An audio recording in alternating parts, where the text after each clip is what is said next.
Jadi kita hari ini tetap ada jadwal untuk tatap muka ketiga dari saya. Ini tatap muka terakhir dari saya. Saya akan melanjutkan materi tentang metode parafin pada jaringan tumbuhan, ya. Saya share screen.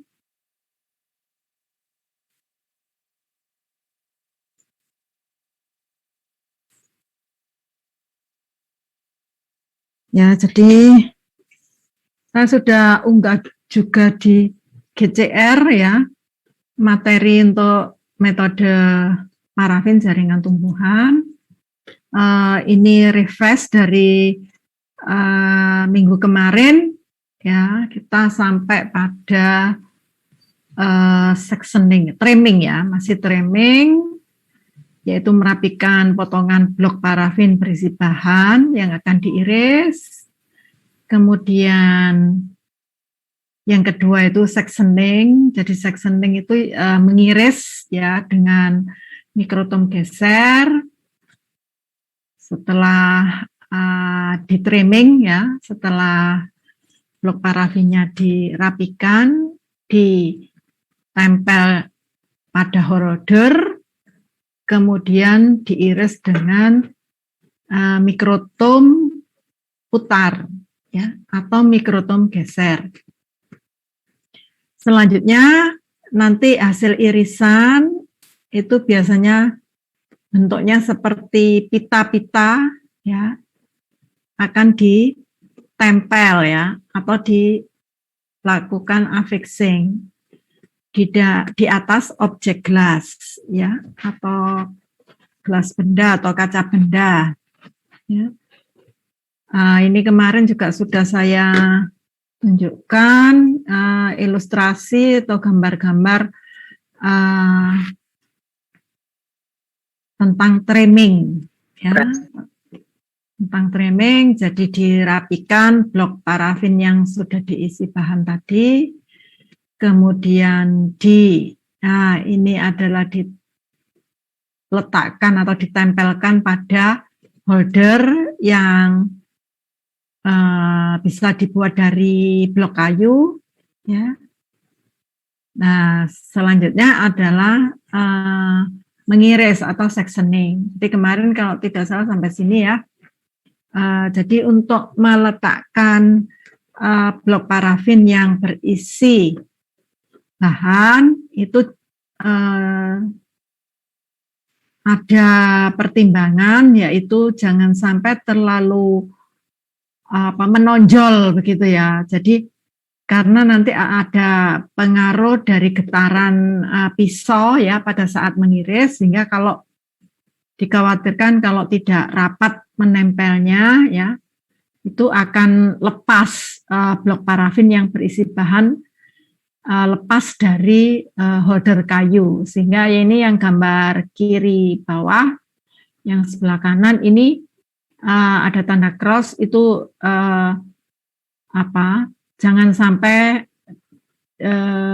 nanti melakukan seperti ini. Jadi yang direkomendasikan adalah yang sebelah kiri ini. Jadi secukupnya saja, ya, tempat atau blok parafin yang di belakangnya dari bahan untuk ditempelkan ke holder seperti itu. Kemudian kanan bawah ini pisau, ya, pisau untuk mengiris blok parafin tadi, ya. Dapat pisaunya itu ada yang dari baja langsung, tapi ada juga yang ada klepnya sehingga dapat dibuka. Nanti mata pisaunya itu berasal dari cutter, ya, mata cutter yang kecil itu, ya, nanti disisipkan di klepnya yang ada di situ, ya. Jadi ini lebih baik karena tidak harus mengasah pisau. Jadi nanti kalau mata cutternya itu sudah tumpul, ya dibuang saja, itu, ya, nanti diganti yang baru. Nah, yang ada di lab FKM itu dua-duanya sebenarnya ada ya. Yang umum digunakan yang tadi yang menggunakan cutter ya, nanti menggunakan cutter, sedangkan yang keseluruhannya dari pisau baja itu tidak terawat ya, karena kalau dari pisau baja nanti harus secara rutin diasah ya. Padahal untuk mengasahnya itu tidak seperti kita mengasah pisau dapur itu ya. Jadi ada alatnya khusus gitu ya untuk mengasah pisau mikroton ya.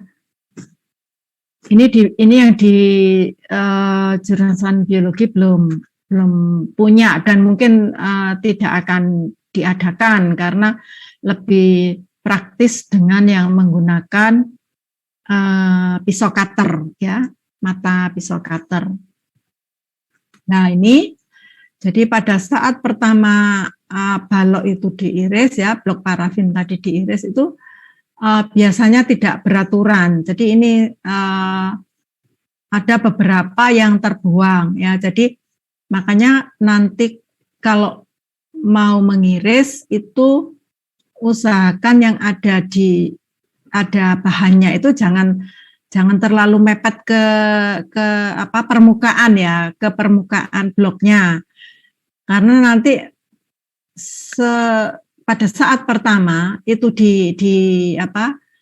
diiris itu selalu ada seperti ini. Jadi ada permukaan yang tidak beraturan sehingga itu masih memerlukan beberapa kali irisan. Nah, kalau sudah ada bahannya itu bahannya akan sayang ya, sia-sia terbuang. Jadi ada strateginya itu. Nah, ini yang saya maksud yang di kiri bawah.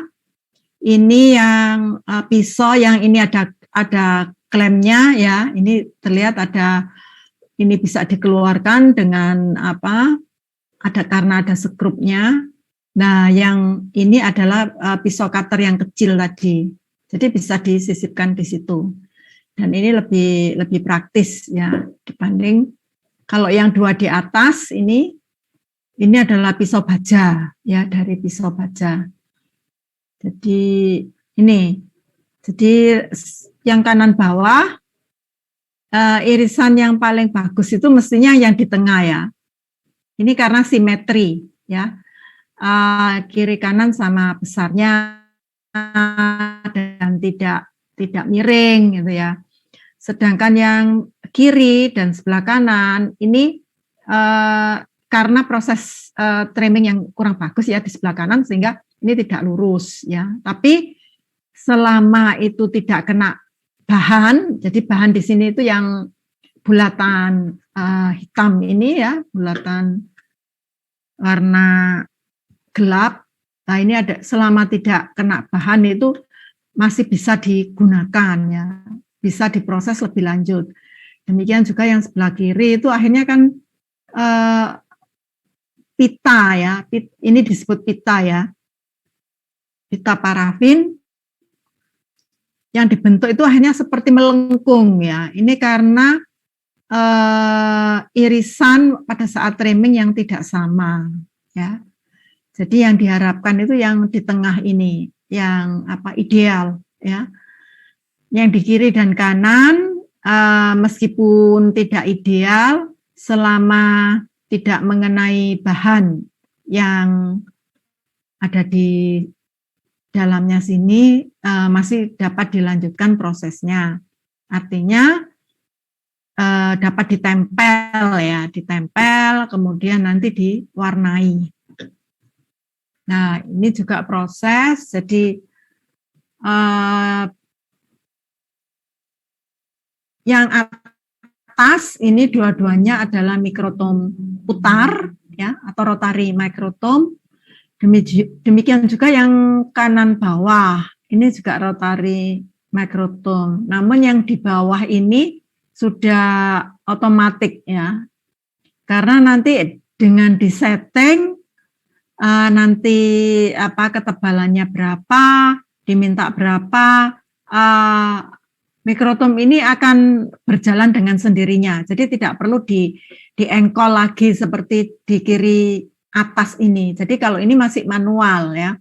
Jadi tangan kiri kita itu memegang di sini bisa apa ini kuas ya, kuas yang kecil. Tangan kanan kita nanti yang menggerakkan rodanya dan arahnya adalah searah jarum jam sehingga nanti ini bloknya ini akan maju ya. Nah, ketika sudah diiris sudah ada pitanya itu segera si kuas kecil ini kita tarik ke belakang ya sehingga nanti akan terbentuk pita yang menyambung ya tidak putus-putus. Jadi kalau sampai putus menggulung itu berarti karena kita kurang cepat menariknya keluar ke belakang itu ya. Kemudian yang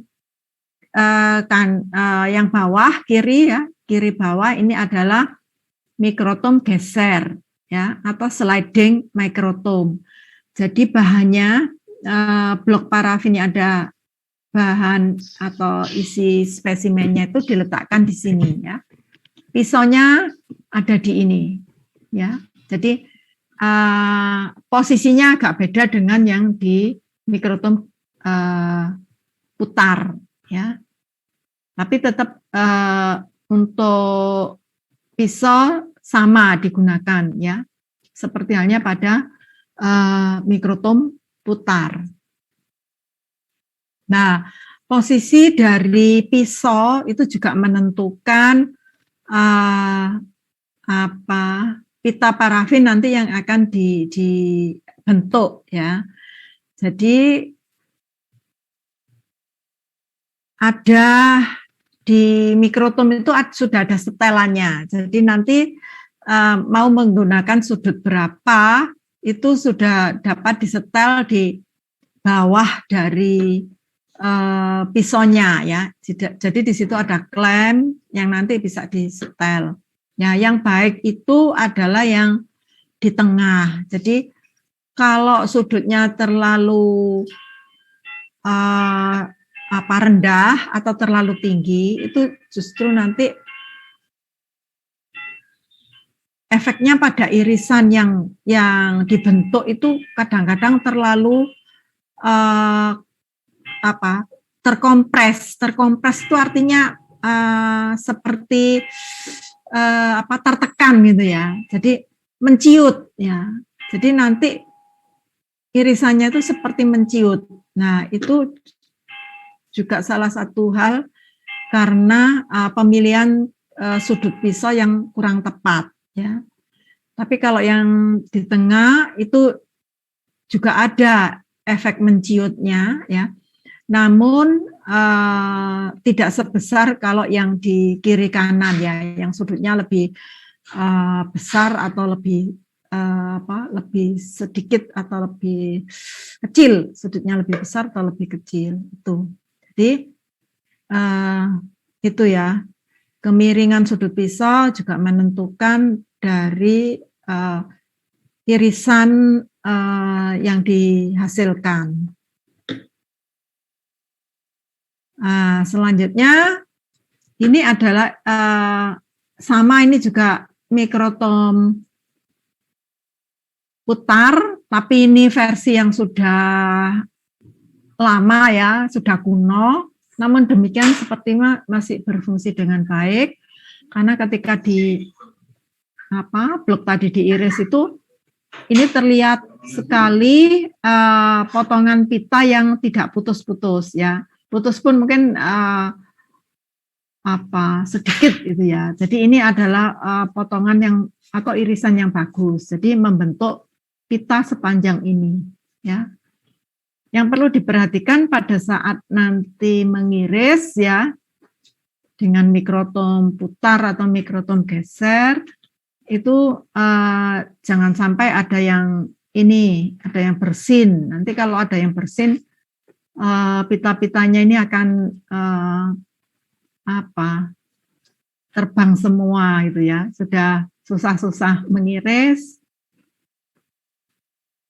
ternyata hanya karena kelalaian kita gitu ya, nanti tidak mendapatkan pita yang diinginkan ya. Setelah nanti terbentuk pita seperti ini, itu siap untuk ditempel di objek gelas ya. Namun demikian, kalau kita tidak mau menempel hari itu juga ya, setelah diiris ini, itu tidak masalah. Jadi tetap harus disimpan di tempat yang tertutup. Ya, jangan dibiarkan di tempat terbuka. Ini nanti gampang terbang. Jadi simpan di tempat yang tertutup, yang aman, ya. Baru mungkin besok saya bisa lanjutkan. Itu bisa dilanjutkan lagi ya dengan menempel ya. Jadi tidak tergantung waktu. Jadi disimpan di dalam bentuk irisan pun itu juga sebenarnya sudah aman ya. Jadi selain kemarin disimpan dalam bentuk blok parafin itu bisa lama ya kalau tidak mau diiris. Kemudian disimpan dalam bentuk ini sudah diiris itu juga relatif juga lama ya. Kalau tidak mau segera lanjutkan prosesnya ya. Jadi seperti itu, asal menyimpannya itu benar-benar di tempat yang baik, artinya yang tertutup ya, yang tidak merusak ya, yang jauh dari debu ya. Setelah itu nah ini juga beberapa potongan ya. Jadi potongan yang di atas ini relatif baik ya, terutama yang di tengah. Jadi bahannya itu yang putih ini ya, lingkaran putih ini adalah spesimennya ya. Kemudian yang bawah di kiri, nah ini yang tidak baik karena robek ya. Di sini kan ada sobekan ya. Ini diperbesar di sebelah kanan bawah ya. Jadi dengan adanya robekan atau sobekan ini sebenarnya kita bisa menganalisis kenapa kok sampai terjadi sobek ya. Jadi bisa jadi pada saat mengiris ya, pisau itu tidak tajam ya. Selain tidak tajam, mungkin permukaan pisau itu juga tidak rata. Jadi ada bahasa Jawanya itu gopel itu ya. Jadi ada lekuan sedikit ada di situ. Nah, ketika kena irisan ini, maka itu akan sobek semua ya. Kemudian yang ketiga ya, bisa jadi pada saat embedding ya, ada materi-materi yang ikut di dalam embedding. Misalkan butiran-butiran yang halus gitu ya, butiran-butiran material halus, mungkin ada semacam kerikil atau apa yang masuk di dalam blok tadi pada saat embedding, sehingga itu juga akan menyebabkan pita menjadi robek ya, menjadi sobek. Nah, itu akan sangat disayangkan ya. Jadi makanya prosesnya itu harus benar-benar cermat gitu ya, dan harus menghitung waktunya ya.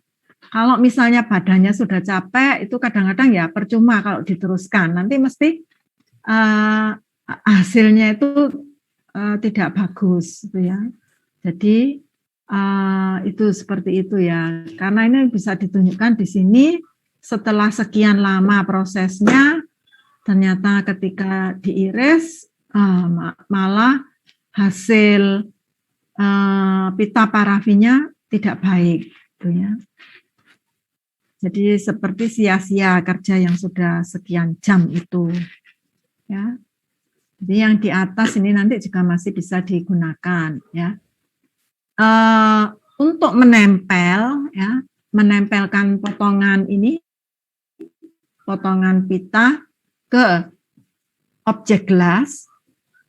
Nanti objek gelasnya itu diberi perekat, ya, diberi perekat dulu. Jadi gunakan objek gelas yang baru, ya. Baru itu artinya masih disegel itu, ya. Itu akan lebih bagus. Tapi kalau misalnya ada sisa objek gelas yang cukup banyak, sayang kalau dibuang. Nah, itu maka objek gelasnya itu harus dicuci bersih dulu, ya. Ada nanti larutan pencuci objek gelas, ya. Jadi nanti setelah bersih, kemudian di objek gelas itu ditetesi dengan perekat. Jadi perekatnya nanti ada bisa menggunakan haup adhesif, ya, atau lem haup, atau bisa juga pakai albumin, ya, albumin Mayer. Jadi berasal dari putih telur, ya. Jadi kalau seperti ini bisa langsung diiris, ya, diiris terus nanti ditempelkan. Tapi di lab FKM itu ada modifikasi. Jadi ketika sudah terbentuk ini, terbentuk apa? Pita-pita parafin, ya, pada saat memotong terus terbentuk pita itu langsung dimasukkan ke baskom yang berisi air hangat, ya. Nah, tujuannya apa? Tujuannya agar mengembang, ya, pita ini mengembang seperti sedia kala, seperti aslinya. Jadi ini kan agak berkerut juga, ya, karena tekanan dari pisau tadi, ya. Ketika nanti dimasukkan ke air hangat, ya, yang ada di baskom itu, maka akan mengembang, ya. Begitu mengembang tadi, terus objek gelas yang sudah diberi perekat tadi itu dimasukkan ke baskom tadi, ya, yang sudah ada pitanya. Terus kita pilih pita mana yang mau ditempelkan di objek gelas tadi. Jadi seperti di objek gelasnya tadi didekatkan ke potongan-potongan pita parafin ini, ya, itu. Nah, kemudian, ya, setelah tertempel, ya,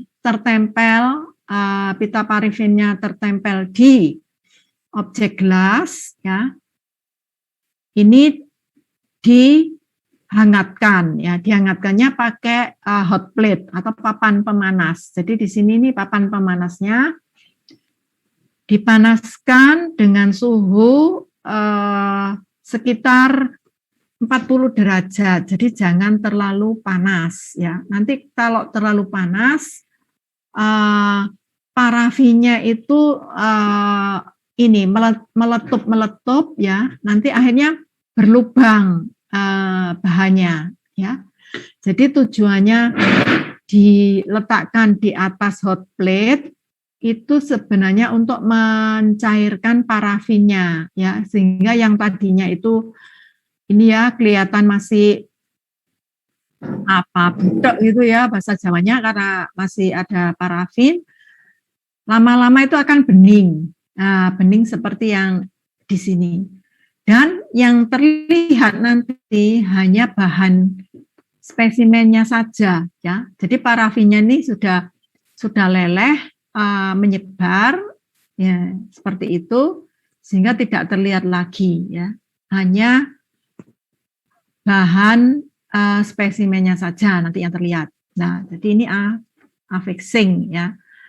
Yang tidak kalah penting adalah memberi label, ya. Jadi sama waktu embedding itu juga kan harus label itu harus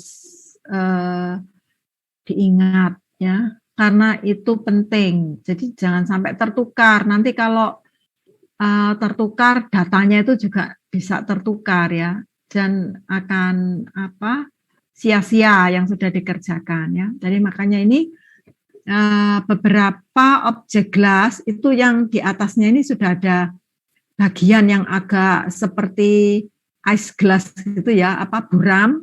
Nah ini bisa ditulis dengan pensil ya, bisa ditulis dengan pensil untuk memberi identitas dari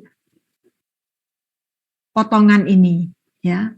Tapi kalau misalnya tidak ada yang bagian buram seperti ini, kita bisa menggunakan kertas label ya. Cuma jangan sampai lepas ya. Jadi kertas labelnya harus dicek ya. Kalau misalnya sudah tidak bisa melekat ya harus diganti yang baru. Ya. Jadi ini proses affixing sudah selesai. Nah, sampai di sini sebenarnya preparat juga bisa disimpan ya. Kalau tidak mau diteruskan ke mewarnai, maka objek gelas yang sudah berisi bahannya tadi bisa disimpan di wadah atau kontainer tertutup ya, baru nanti besok mau diproses ya. Ya. Karena beberapa ketika selesai ya proses ini, proses affixing selesai, si parafinnya sudah tidak ada, sudah tidak kelihatan ya, bening, tinggal bahannya saja, terus langsung diwarna, ternyata banyak yang lepas ya.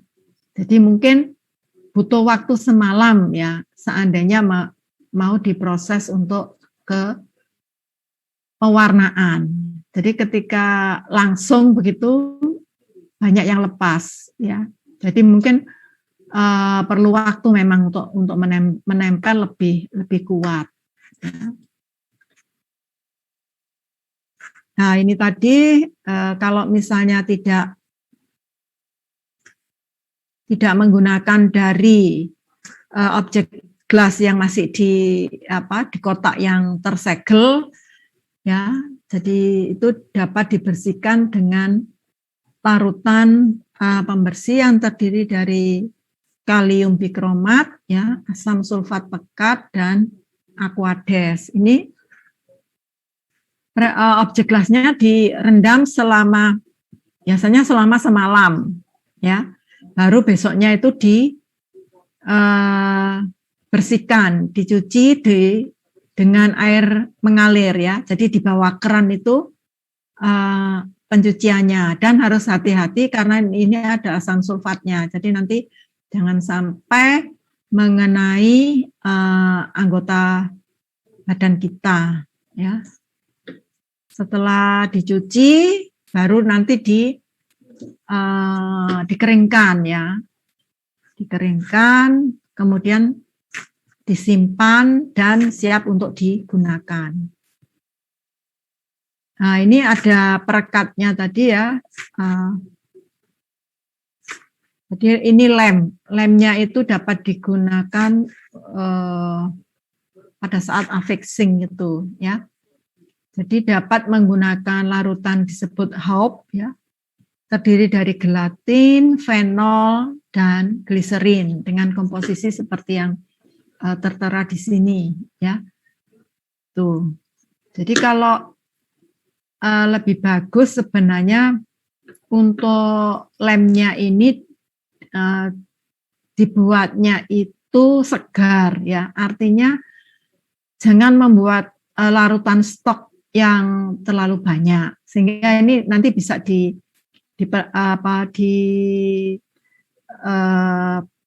diperkecil ya, mungkin gelatinnya tidak perlu karena nanti yang dibutuhkan itu hanya 1 tetes ya, 1 tetes itu mungkin bisa jadi 0,5 mili mungkin ya, atau 1 mili ya. Jadi makanya nanti ini bisa buat perbandingan untuk katakan dibuat hanya 10 mili saja itu ya. Jadi nanti menggunakan gelatinnya berapa, ini berapa.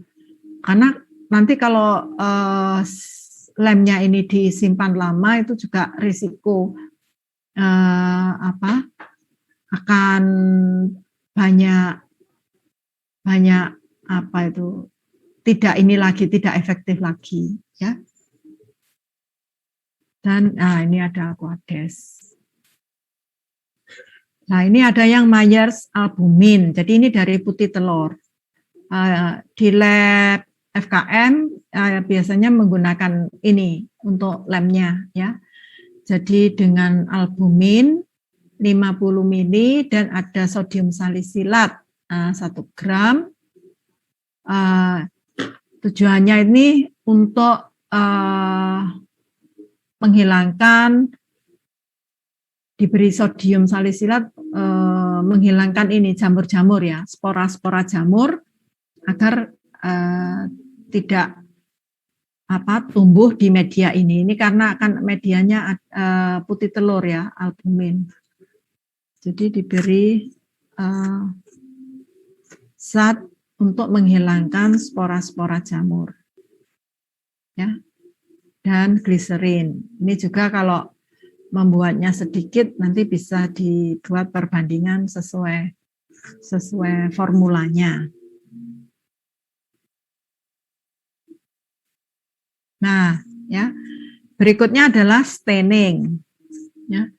Jadi staining pewarnaan. Mengapa perlu di staining? Ya. Jadi tujuannya dengan diwarna adalah memberikan kontras ke bahan, sehingga nanti bagian-bagian yang menyerap warna lebih intensif itu akan kelihatan lebih pekat dibandingkan yang tidak menyerap secara intensif ya. Jadi kalau misalnya tidak diwarna itu juga kurang bagus juga ya, karena kita tidak bisa membedakan ini jaringan apa, terus masuk yang mana saja, itu tidak bisa dibedakan. Jadi staining tergantung dari tujuan analisis ya. Jadi tujuan analisis itu sebenarnya apa yang mau diwarnai gitu ya. Apakah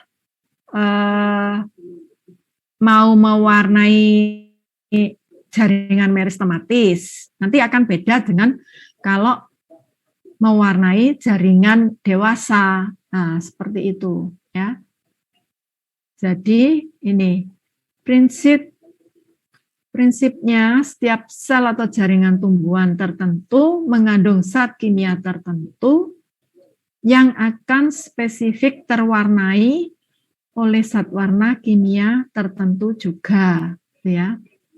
Jadi untuk mewarnai nukleus, ya, nukleus itu karena banyak asam nukleat, jadi sifatnya asam, maka diwarnai dengan zat yang bersifat basa. Dalam hal ini adalah hematoksilin, ya. Nanti pewarnaannya adalah hemalum, ya. Karena sudah diberi alum. Alum itu sebagai pengikat ya, atau istilahnya mordan. Jadi dengan diberikan alum, nanti zat warna itu akan terikat kuat ya. Kalau tidak ada alum, maka zat warnanya itu juga kurang ya, kurang terikat. Nah seperti itu ya. Jadi untuk mewarnai nukleus itu berarti konteks di sini adalah pada jaringan yang meristematis ya, karena nukleusnya itu akan lebih jelas kelihatan karena lebih besar ukurannya ya, dan biasanya banyak sitoplasma di situ, sehingga ketika diberi warna hemalum ya atau hematoksilin ini si inti ini menyerap warna lebih intensif ya, sehingga kalau dilihat dengan mikroskop, maka intinya itu akan terwarnai lebih pekat ya, karena intinya besar, lebih pekat dibanding jaringan yang tidak meristematis itu ya. Jadi itu. Ini untuk hemalum itu mewarnai jaringan meristematis ya. Kemudian ada lagi pewarnaan namanya counter stain ya. Counter stain itu berarti tidak hanya menggunakan satu warna, tapi menggunakan dua ya. Contohnya adalah pewarnaan safranin dan fast green ya. Pewarnaan safranin fast green ini digunakan untuk mewarnai jaringan-jaringan yang sudah dewasa ya. Jadi safranin nanti akan diserap secara intensif oleh dinding sel yang sudah mengalami penebalan oleh lignin ya. Jadi akan terlihat sangat merah ya. Sedangkan yang fast green itu nanti diserap oleh dinding sel yang penebalannya oleh selulosa ya, sehingga nanti akan sangat kontras sekali warna merah dan hijau pada jaringan tumbuhan yang sudah dewasa. Sebagai contoh misalnya batang atau akar ya, itu kita bisa menggunakan itu tadi counter stain, safranin dan fast green ya. Sedangkan kalau hemalum itu biasanya digunakan pada pucuk ya, pada organ-organ pucuk. Jadi pucuk batang atau pucuk akar ya, itu kan ada meristemnya soalnya ya. Namun demikian juga ada beberapa yang tidak terlalu memperhatikan ya. Ini untuk yang meristem atau ini yang untuk dewasa, pokoknya dicoba seperti itu ya. Jadi itu semua ada tujuannya tadi ya. Kemudian ini kalau pewarnaan ada jadwalnya ya, jadi sama seperti kemarin saya berikan untuk dehidrasi itu juga ada jadwal. Maka ini untuk yang pewarnaan tunggal dengan hemalum ya, itu adalah seperti ini ya. Jadi setiap tahapan itu juga tergantung dari spesimennya. Pada umumnya memerlukan waktu bisa dicoba ya 5 sampai 15 menit. Jadi kalau 5 menit itu sudah zatnya sudah masuk, berarti diteruskan. Kalau misalnya 5 menit zatnya belum masuk, berarti perlu waktu agak lama ya. Jadi yang pertama itu yang objek gelas yang sudah berisi bahan tadi ya, dimasukkan ke kontainer ya atau wadah itu berisi silol 2 kali ya. Artinya kita itu menyediakan 2 bejana yang isinya silol. Jadi jangan silol ini ditunggu 5 menit, kemudian dimasukkan lagi ke wadah yang sama 5 menit. Itu tidak seperti itu ya. Jadi ini masing-masing itu wadahnya itu sendiri-sendiri. Jadi bisa dihitung nanti wadah untuk pewarnaan itu berapa ya, sesuai tahapannya ini ya. Jadi itu bisa kadang itu bisa sampai 18 bejana ya atau wadah untuk keperluan pewarnaan ini ya. Jadi objek gelas yang tadi sudah berisi bahan ya dari tadi hasil affixing dimasukkan ke silol, tujuannya adalah untuk apa? Untuk menghilangkan parafin, sisa-sisa parafin ya. Atau ada yang menyebut di sini prosesnya adalah deparafinasi. Jadi parafinnya itu dihilangkan ya. Jadi itu perlu dua kali ya. ketika nanti di bejana pertama itu parafin juga sudah luruh ya, dilanjutkan ke parafin yang kedua, silol yang kedua. Nanti ini akan lebih bersih lagi ya. Jadi sudah dipastikan sudah tidak ada parafinnya, sisa-sisa parafin. Kemudian masuk ke campuran ya, alkohol silol. Nah, ini 1:1. Tapi di sini ada juga nanti modifikasi, misalnya saya mau memberi intermediate ya, proses intermediate. Jadi alkohol silolnya saya kasih 3:1, 1:1, 1:3 sebelum masuk ke alkohol absolut. Itu bisa saja ya, modifikasi seperti itu bisa.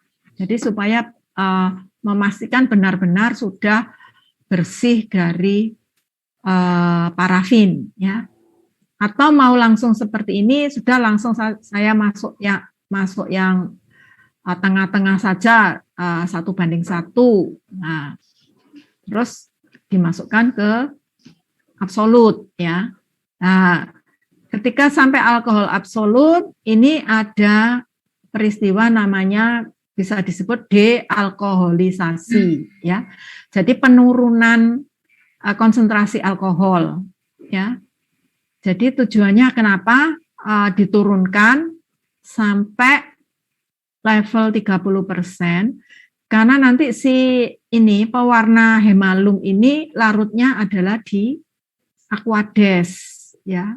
Ini pelarutnya aquades. Jadi perlu diturunkan sampai alkohol 30, terus baru masuk aquades, kemudian dimasukkan ke bejana yang isinya hemalum ya.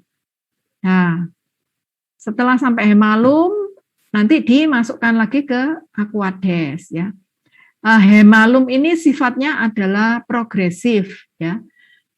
Artinya semakin lama waktunya dimasukkan ke hemalum, maka warna yang dihasilkan itu akan semakin pekat ya, akan semakin pekat itu ya.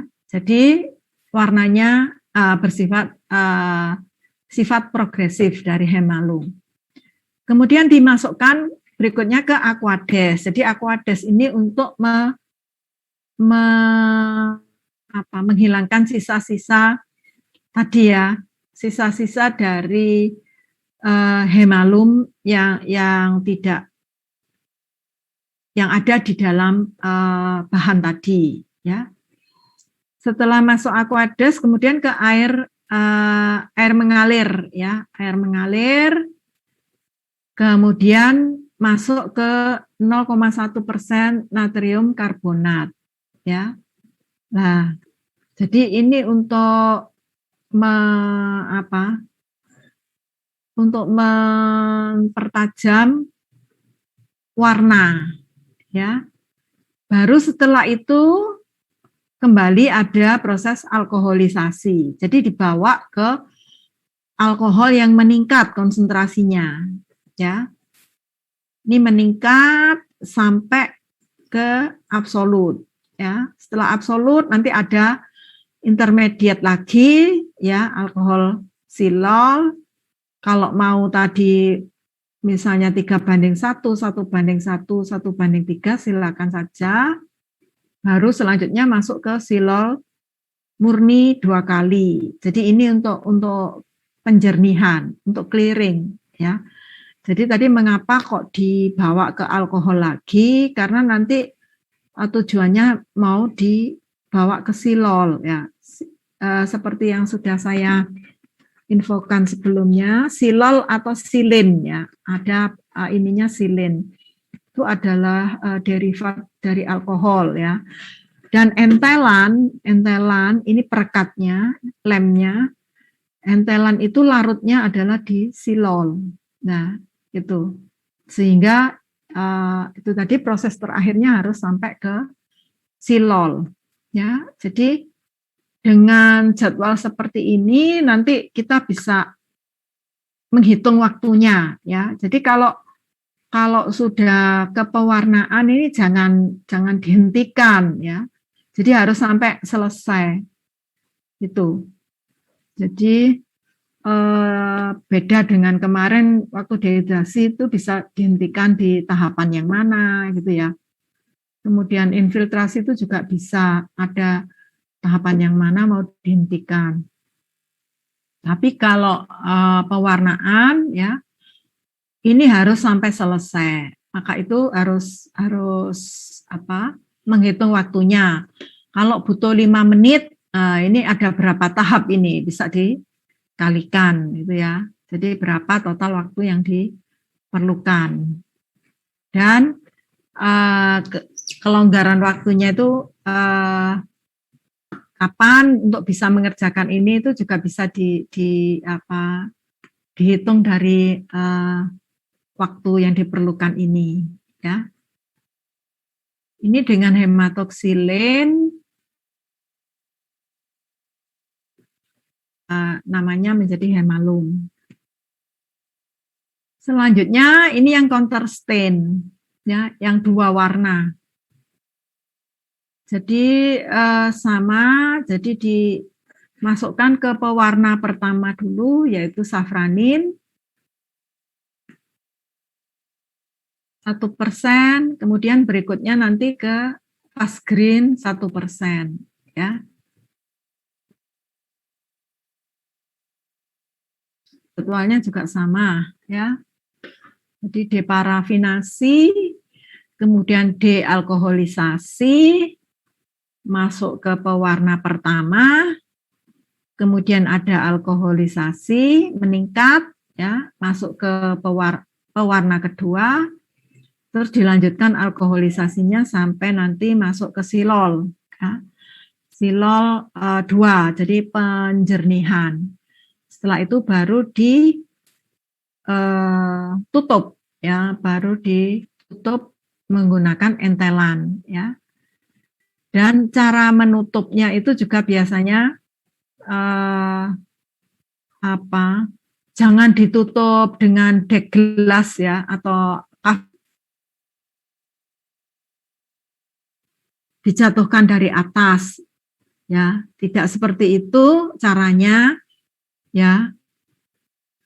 Caranya adalah dengan meletakkan dek gelasnya ya, atau cover gelasnya itu di atas objek gelas yang sudah ada bahannya tadi, membentuk kemiringan 45 derajat. Terus baru secara perlahan-lahan dijatuhkan ke bahan ya. Jangan sampai timbul gelembung udara ya, terutama yang ada di bahan, itu akan mengganggu pada saat nanti diamati dengan mikroskop. Kalau di luar bahan mungkin kadang-kadang gelembung udara kecil-kecil itu masih terperangkap di situ ya. Oleh karena itu sangat hati-hati melakukannya itu ya. Jadi ada tekniknya seperti itu. Jadi ketika nanti sudah ditempel dengan entelan, maka proses kita itu sebenarnya sudah selesai ya. Tinggal memberi sebentar, ini sedikit lagi selesai. Jadi tinggal memberi label ya. Jadi labelnya itu dengan kertas label itu diletakkan di atas objek gelasnya tadi, meliputi ini. Jadi ada informasi, ada identitas dari preparatnya, itu bagian organ yang mana ya, spesimen apa atau spesiesnya apa ya, orientasi irisan, jadi memanjang atau cross section melintang ya, jenis warnanya apa, dan tanggal pembuatan ya. Nah, setelah semua selesai, maka preparat siap disimpan di dalam kotak preparat ya. Jadi seperti itu. uh, ya ini sudah lebih 1 menit ya. Mungkin kalau ada pertanyaan dari mahasiswa ya, belum saya tutup, silakan.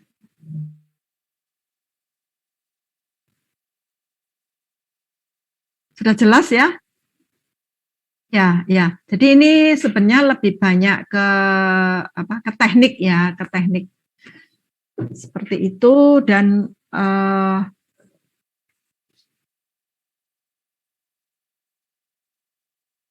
sudah saya unggah ke GCR. Jadi apa?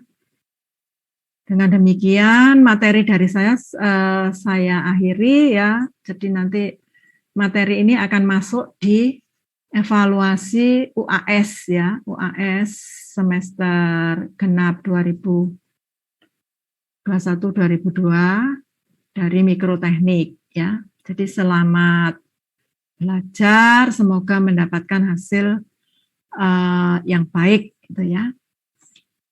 Ya, saya akhiri.